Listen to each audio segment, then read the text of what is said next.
성녀 아도라타, 기욤 아폴리네르.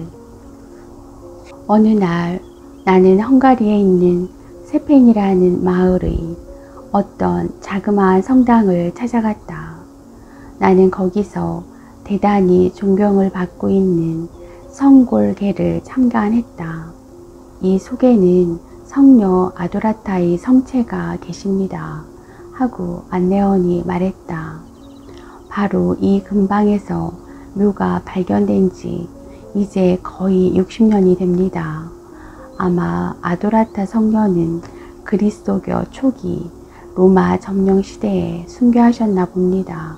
성 피에르가 십자가에 못 박히는 자리에 임석했던 마르셀리누스 부제님이 이세페니 지방 일대에서 전도하였던 때지요. 아주 확실한 말에 의하면 성녀 아도라타는 부제의 설교를 듣고 개종하였지요. 그리고 순교하신 뒤에 로마의 사제들이 성녀의 시체를 매장했답니다. 아도라타라는 이름은 원래 우상교도의 이름을 라틴말로 번역한 것에 지나지 않는 것이라고 짐작하고 있습니다. 왜냐하면 아도라타는 순교하실 때의 피의 영세 이외의 다른 영세를 받았다고는 생각되지 않으니까요. 그런 이름을 들어도 그리스도교에 관련된 생각은 떠오르지 않습니다만 몇 세기 동안이나 땅속에 묻혔다가 말짱한 채로 발견되어 잘 보존된 시체는 많은 동정녀들 틈에 섞여서 천국에서 하느님의 영광을 노래하고 있는 성녀들 가운데 한 성녀의 시체였다는 것을 충분히 보여주었습니다. 그래서 아도라타 성녀가 로마에서 성자록에 기재된 지가 벌써 10년이나 되었습니다. 나는 이러한 설명을 흘려들었다. 또 성녀 아도라타에게 그리 엄청난 관심도 느끼지 못했다. 내가 막 성당에서 나오려고 할 때 내 주위 바로 옆에서 꺼져 들어가는 깊은 한숨 소리에 끌렸다. 한숨을 낸 사람은 뚫어지게 성골궤를 바라보면서 산호 손잡이가 달린 지팡이에 몸을 의지하고 있는 말끔하게 차린 조그마한 노인이었다. 나는 성당을 나왔다. 그러자 그 조그마한 노인도 내 뒤를 따라 나왔다. 나는 다시 한번 구식이지만 멋진 그 노인의 모습을 보려고 돌아다 보았다. 그는 내게 웃어 보였다. 나는 노인에게 인사를 했다. 여보시오, 당신은 성당지기가 해준 설명을 믿습니까? 하고 노인은 말 끝에 헝가리 사람식으로 R 소리가 울리는 프랑스 말로 내게 물었다. 아, 나는 이런 신앙에 관한 문제에는 아무런 의견도 갖고 있지 않습니다. 이렇게 나는 대답했다. 노인은 말을 이었다. 당신은 이 지방을 지나쳐 버릴 뿐이지요.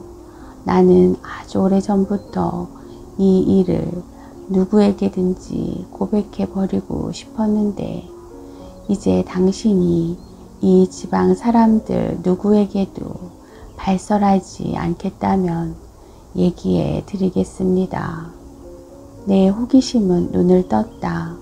그래서 나는 노인이 원하는 것을 모두 약속했다. 그런데 말입니다. 성녀 아도라타는 내 애인이었답니다. 조그마한 노인은 이렇게 말했다. 나는 미친 사람에게 걸려든 것으로 생각하고 뒷걸음질을 쳤다. 그러자 내가 놀라는 것을 본 노인은 웃음을 띄었다. 그러나 약간 떨리는 목소리로 다음과 같이 말했다. 난 미친놈이 아닙니다. 나는 당신에게 사실을 얘기한 것 뿐입니다. 성녀 아도라타는 내 애인이었어요. 그 여자가 원하기만 했다면 난 그 여자와 결혼했을 겁니다. 내가 그 여자를 안 것은 19살 때였습니다. 이제 나는 80이 넘었습니다만 그러나 지금까지 나는 아도라타 이외의 다른 여자는 한 번도 사랑해 본 적이 없습니다. 나는 세페니 일대의 유복한 성주의 아들이었습니다. 나는 의학 공부를 했었지요. 그런데 공부를 너무 열심히 해서 몸이 지쳤습니다. 몹시 지쳐서 드디어는 의사들이 휴식을 위해 전지 여행을 떠나도록 권할 정도가 되었습니다. 나는 이탈리아로 갔습니다. 피사에서 나는 한 여자를 만나 곧 내 일생을 그 여자에게 바쳤습니다. 그 여자는 로마와 나폴리로 나를 따라왔습니다. 그 여행은 사랑의 풍경을 더욱 아름답게 만든 여행이었습니다. 우리는 제누아까지 올라갔습니다. 나는 부모님께 그 여자를 소개하고 아내로 맞아들이기 위해서 이곳 헝가리로 데려오려고 생각했습니다. 그런데 다음날 아침에 보니 그 여자가 죽어 있었습니다. 노인은 잠시 이야기를 끊었다. 노인이 다시 이야기를 시작했을 때 그 목소리는 전보다 더 한층 떨리고 목소리도 잘 들리지 않았다. 그 일을 생각할 때면 아직도 떨립니다. 나는 조금도 범죄의 혐의를 받지 않았고 사람들은 내 동행인 여자가 아침 일찍 떠나버렸다고 생각했습니다. 트렁크 속에 쳐넣은 시체 옆에서 지낸 몇 시간 동안의 자세한 일은 당신에게는 말하지 않겠습니다. 요컨대 나는 아주 손에 익었기 때문에 시체에 방부용 향료를 바르는 일을 남의 눈에 띄지 않게 해치웠습니다. 큰 호텔 안은 여행객들의 왕래와 또 엄청나게 많은 여행객의 수로 해서 여행객들은 비교적 자유롭고 한 사람을 특별하게 취급하지는 않게 되는데 그런 것이 이런 처지를 당한 나에게는 매우 도움이 되었습니다. 다음에는 여행과 세관 때문에 곤란했지만 나는 그것을 하느님 덕택으로 아무 일 없이 통과할 수 있었습니다. 이것은 참으로 기적적인 이야기입니다. 그래서 집으로 돌아왔을 때 내 몰골은 여의고 창백해서 알아보기 힘들게 되었던 것입니다. 빈을 지날 때 어떤 골동품 상점으로 가서 이제는 이미 잊어버렸습니다만 어떤 유명한 컬렉션에서 나온 석관을 하나 샀습니다. 우리 집에서는 내 계획에는 조금도 걱정을 하지 않고 내가 원하는 것이면 다 해주었습니다. 그래서 내가 이탈리아에서 가져온 짐이 무거운 것에도 또 짐의 부피에도 아무도 놀라는 사람이 없었습니다. 나는 내 손으로 석관에다 아도라타라는 명과 십자가를 하나 새기고 미이라 덮개로 덮은 사랑하는 여자의 시체를 그 속에 입간했습니다.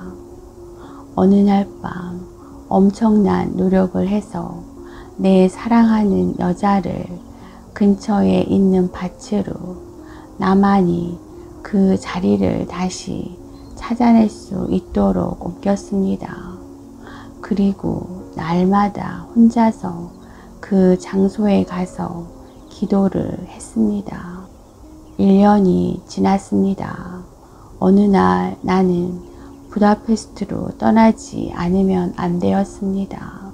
그리고 2년이 지난 뒤에 돌아왔는데 내 생명보다 더 사랑하던 보물을 묻어놓은 그 자리에 공장이 하나 서 있는 것을 보았을 때 내 실망은 어떠했겠습니까? 나는 거의 미치다시피 되었습니다.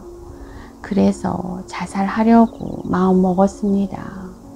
바로 그날 저녁에 사제님이 우리를 찾아오셔서 공장에 토대를 세우기 위해 옆에 밭을 팠을 때 아도라타라는 이름의 로마시대 그리스도교의 부인 순교자 석간을 찾아냈던 그때의 경위와 그 귀중한 성골괴를 마을의 조그만 교회로 옮겨간 사실을 이야기해 주셨습니다. 처음에 나는 사제님이 잘못 아신 것을 알려드리려고 했습니다.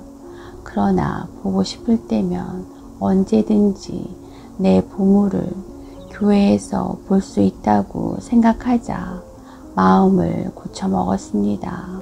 이 사랑받는 여자는 사람들에게서 경건한 존경을 받을 자격이 없지는 않다고 나의 애정은 내게 말했답니다. 그 여자의 뛰어난 아름다움과 비길 데 없는 상냥함과 아마도 그 여자를 죽게 한 원인이 된 깊은 사랑 때문에 나는 오늘날 아직도 그 여자가 존경받을 가치가 있다고 믿고 있습니다.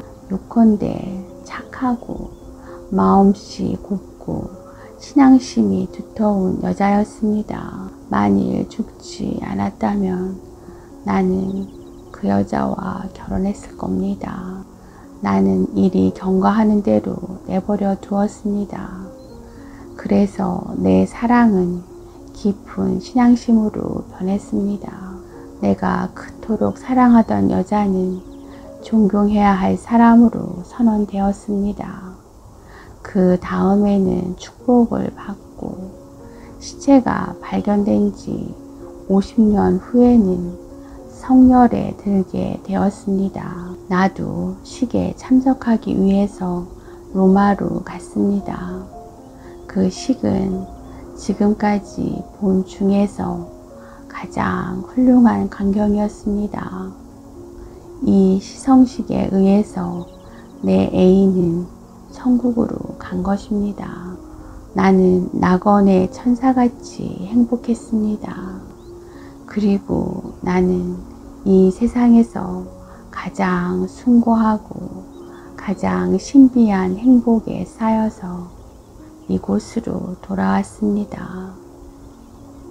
두 눈에는 눈물이 고이고 멋진 몸차림의 조그마한 노인은 산호 손잡이가 달린 지팡이로 땅을 두드리며 여전히 성녀 아도라타 하고 되풀이 하면서 멀어져 갔다.